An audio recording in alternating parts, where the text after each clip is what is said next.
தம்பி ஏன் இங்கே நம்ம படுத்துட்டு இருக்கா? என்ன போச்சு மூஞ்சில ரத்தமா இருக்கு? வீட்டுல கொஞ்சம் பிரச்சனைண்ணா. நீ பாஷாவோட அண்ணன் தானே? இங்கேயாப்பா படுத்துட்டு இருக்க? தம்பி வீட்டுக்காவது போலாம்ல?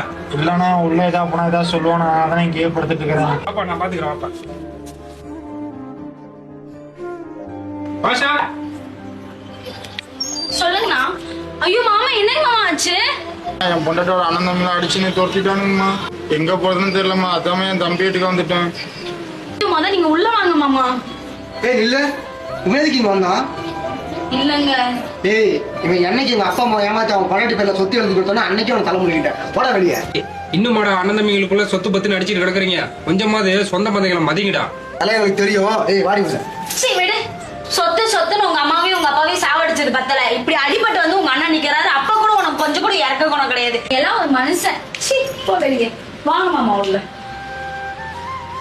ஏப்பா சொத்துக்காக சொந்த தூக்கி எறியே. கடைசியா நீ செத்தப்பற சொத்தியாப்பா தூக்கிட்டு போற. நான் சொந்தத்தை சேர்த்து வைப்பா. கடைசி காலத்துல தூக்கி போடுறதுக்காக வருவான்.